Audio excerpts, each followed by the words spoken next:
Hey, everybody, and welcome back to the Driver's Lounge. In today's episode, we're going to talk with John Seglem from Precision Performance Karting and Coyote Chassis to start off my mini series where we'll talk with representatives from 5 of the most dominant chassis in 206 racing at the moment. If you're excited to see these episodes, please like, comment, and subscribe. And without further ado, welcome to the episode. Welcome, John, and thank you so much for coming on to the Driver's Lounge. I really appreciate you being here. Hey, happy to join you. Thanks for the invite. Yeah, no problem. Do you want to kind of start off with giving the viewers a little bit about you and your background in karting? Yeah, so I'm actually kind of an old school guy. I started in 1986 or 87 uh, in New York. Raced at a small track called Genesee Valley Kart Club. Did club racing for a few years. Progressed. Did some Gold Cup. That's when Gold Cup North and Gold Cup South were separate. And then they combined them. Didn't really have much of a budget to go doing racing. I was basically going from high school to community college at that time. Did a little bit of racing with the Coyote factory. Basically, the whole family relocated down to Florida. Took a few months off. Regrouped and raced at a track here in Sarasota, Florida, which was on the airport grounds. Did some more racing there, regional racing.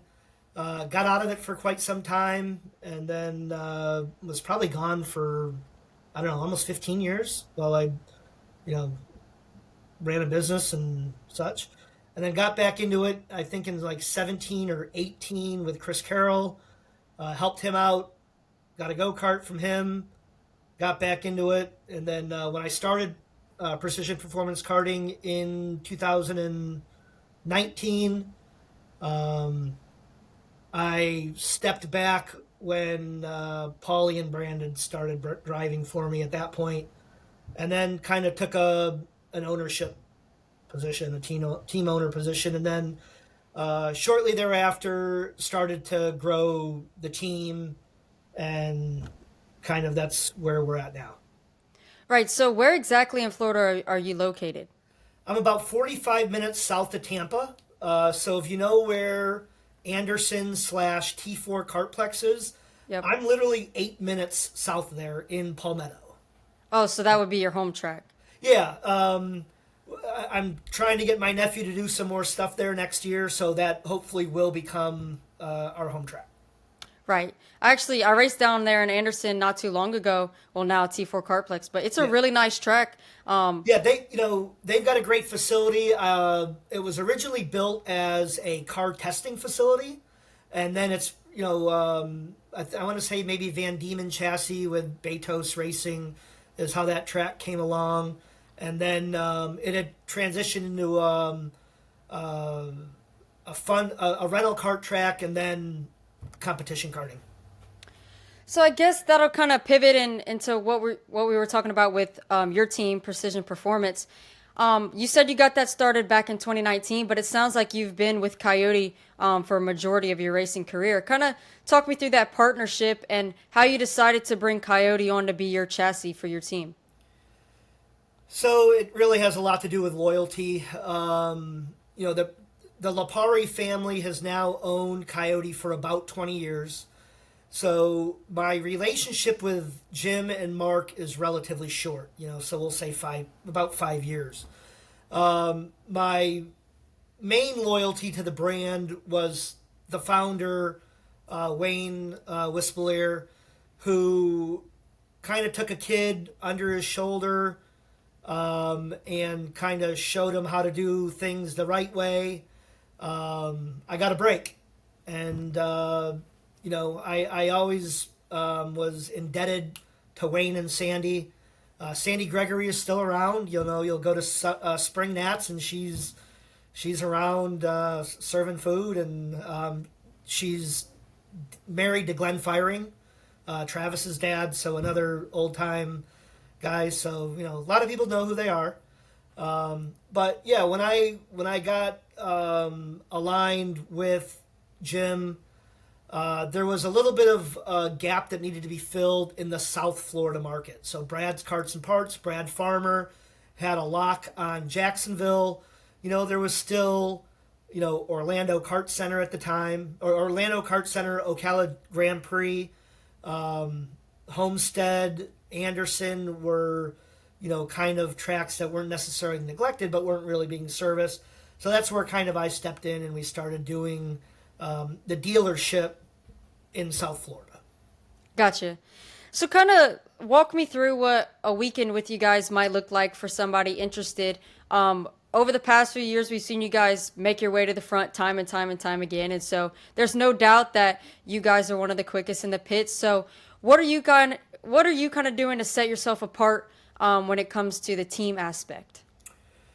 Well, fortunately, there's very little tuning that has to take place to the go-kart. When we hit the ground running on our, what we would call our baseline setup, the tweaks that we're making are very minimal.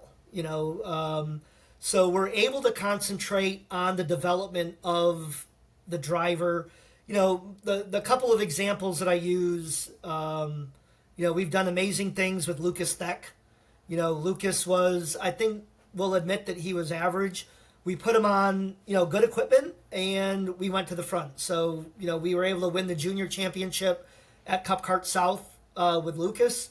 Kind of did the same thing with Christopher McKeithen. Christopher's first year as a senior with us, gave him a little bit of guidance, and I thought he would be a little bit more of a project than he was, but he proved me wrong, and I'm happy that he did. But we went out and last year just had an amazing 2023. Won a Duffy at IKF Grands, won a CKNA Grand, won a Cup Karts Northeast Championship. And, that's kind of what I enjoy about it, is being able to kind of help someone, give them that little bit of help that they need and help them, prosper. Our driver coaching, we utilize the same staff of people that Brandon Jarsakrak does. So we're bringing, SCUSA, USPKS, STARS, grade teaching talent. Paulie Massimino is a part of that. Austin Miles is a part of that, and Brandon himself. So, as long as we can get the kids to sit down, listen, and we kind of do driver coaching in a unique way. So we expect them to self-scrutinize themselves, and then it goes to group scrutinizing, and then basically the scrutineering that takes place with the driver coach, usually Austin. So you walk into our tent, it's not uncommon to see maybe Lucas's video up, and like at Grands we had 9 juniors. So Lucas's video would be playing, you've got 9 juniors, watching what Lucas is doing right, maybe what he's doing wrong, and, we lay that over the data, kind of transition over to like maybe a Cade Yeager. And, they just learn and feed off of each other. And the success that the juniors showed this year is kind of the result of buying into a system. Right. So the Coyote chassis has been around forever, as long as I've been in racing. It's always been around. But what was that kind of choice to bring on like people like Paulie and Brandon? And was there chassis development that went on where you guys worked together to figure out how to better the chassis, or has the chassis pretty much stayed the same for as long as you've known? So Chris Carroll and I pretty much handled the majority of the development of the chassis. And listen, we were kind of doing our own thing at our pace. I want to say in 2019, Kart Week 2019 is when I met Brandon and Paulie. Shortly thereafter, we put a deal together with them. We ran Spring Nats. Both of them ran Spring Nats 2020. God, it's crazy that we're almost in 2025. And we had a good baseline for the kart. What we were able to do from that March probably to that June or July was pretty significant. We ended up changing the geometry of the front end of the go-kart, completely changed the spindle size. We went from 17 millimeter spindles to 25 millimeter spindles.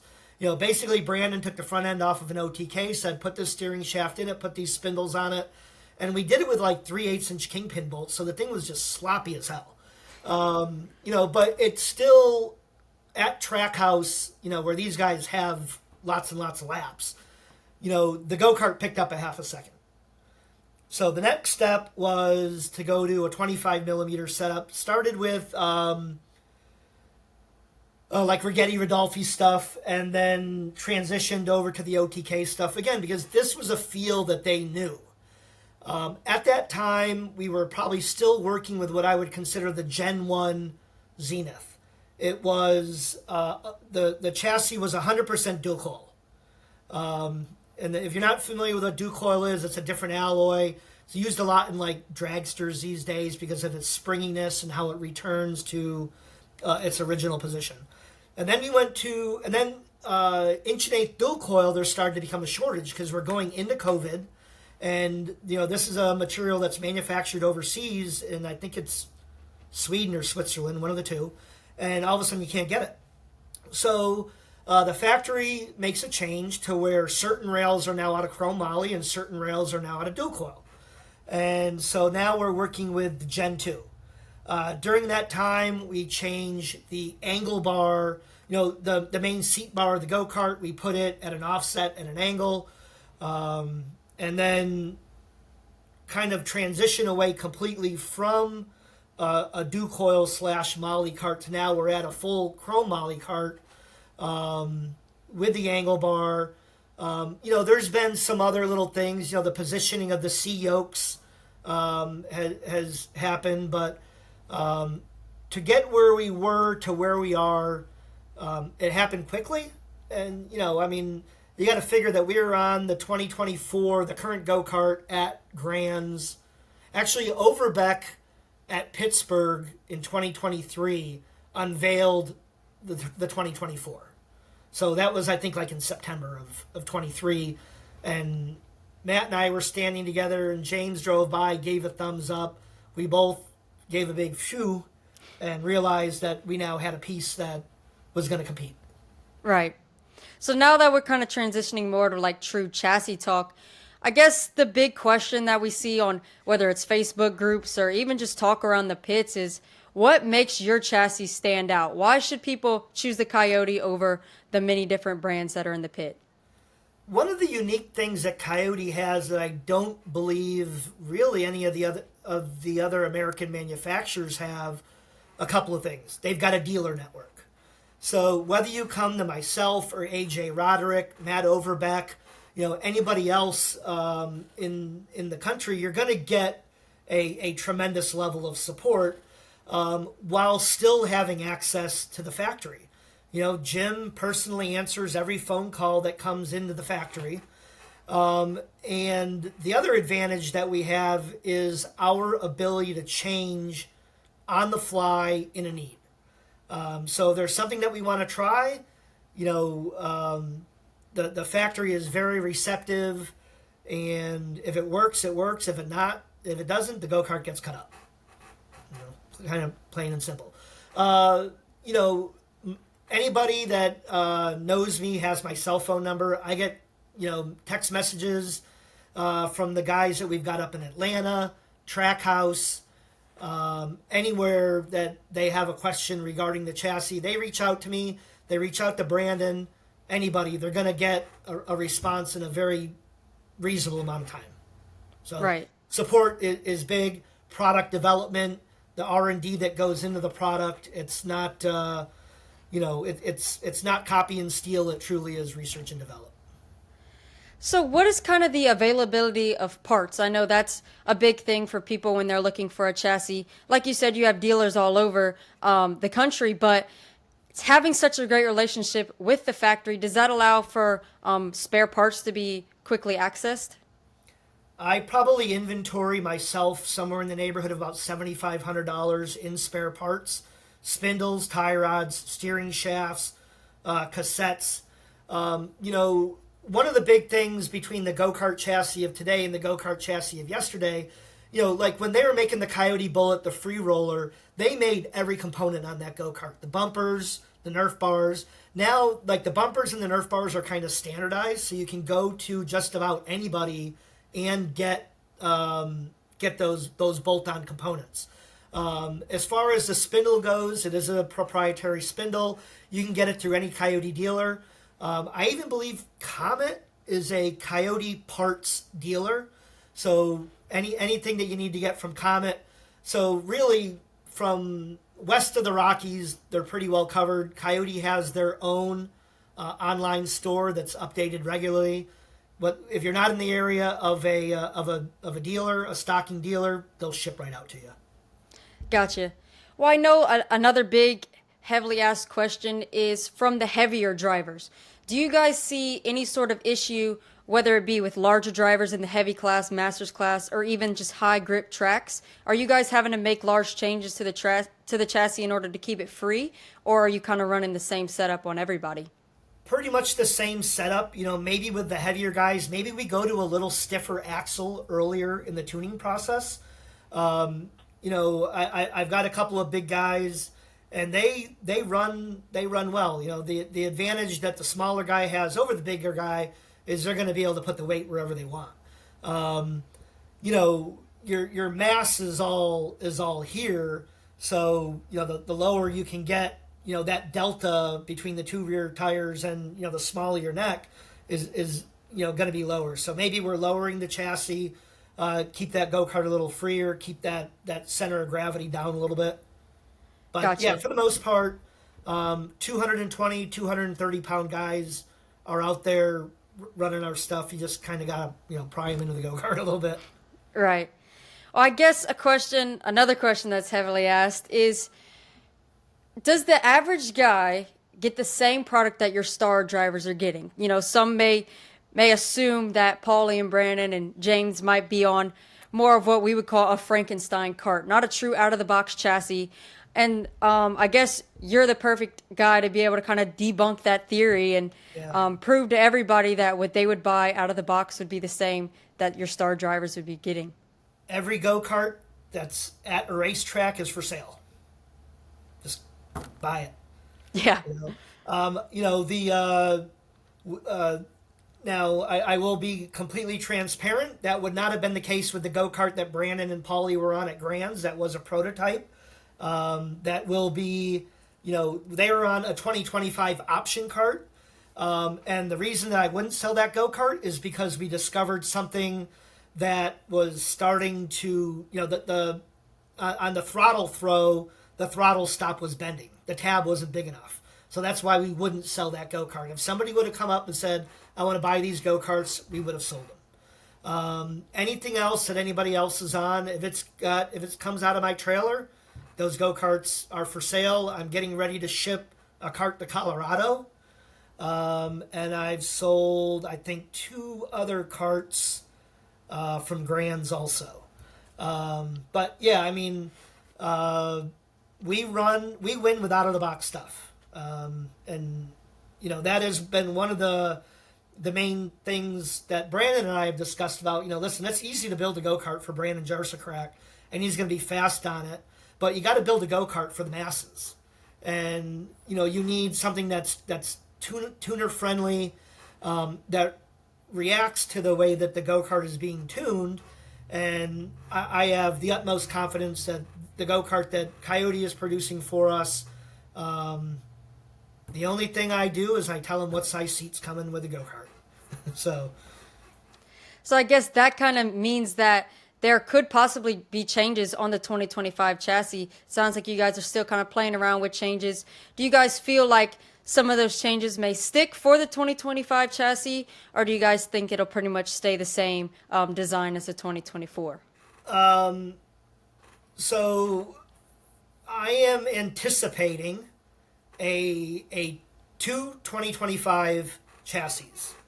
One will be the 1.1 chromoly cart that we're running now, and the alternate cart will be a metric tubing cart.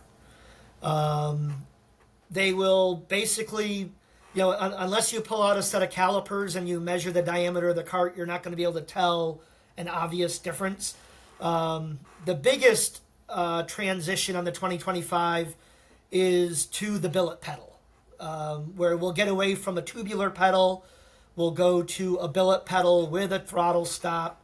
That's kind of always been the complaint that people have when they come out and they do an arrive and drive with us. My foot's falling off the pedal. I'm not comfortable with the pedal. For the last 2 years, it's been, listen, be patient. We're working on the pedal, and now we actually race the go-karts with the new pedal. Coyote is working in conjunction with Ryan's Performance Products I believe they're out of Ohio. They manufacture like motor mounts and such like that. They sponsor James Overbeck. So it's really a great industry tie-in to where Jim has been able to utilize a supporter of one of our racers. The guy's got a number of CNC machines. He was at Grands. He saw the changes that we want to the pedal, and I'm looking forward to getting that pedal onto production go-karts, which I would think will be probably in the next handful of weeks. That's really cool, and it sounds like that the chassis, for the most part, besides that slight tubing change, will stay majority of the same design, and it'll be more of a comfort change. Yeah, I mean, listen, the tubing change is a considerable change. You're going from a little more rigid tubing to a little softer tubing. I would expect 85 to 90% of the go-karts that still go out of the factory at Coyote are going to be inch and an eighth go-karts. I mean, every single Grand National title that was won in 2023 and every Grand National title that was run in 2024 are with what is called, the 2024 inch and an eighth chrome ollie kart. All production karts, nothing special. I guess another misconception about American chassis is that the likelihood that two of them are the exact same is a little bit more skewed since they're not made in massive factories like what you would see with OTK. How do you feel that the parity of, getting two chassis and then being identical is, since the batch might be a smaller amount being made? I can speak for Coyote. They buy their tubing a half a mil run at a time. So they're buying lots of tubing. They buy probably enough tubing to make 125 or 150 go-karts. Within the Coyote facility is Troyer dirt cars. So they're not just manufacturing go-karts in that facility, they're also manufacturing frames for the big block modifieds that they race like up in the Northeast. So as far as personnel, welders, the ability to tubing, there may be no American go-kart manufacturer that has access to the resources that they have in tubing and manufacturing support from the welding companies and all that. Gotcha.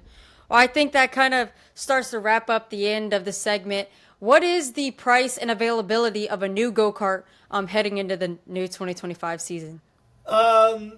So you can get a Coyote Zenith as low as $4,250.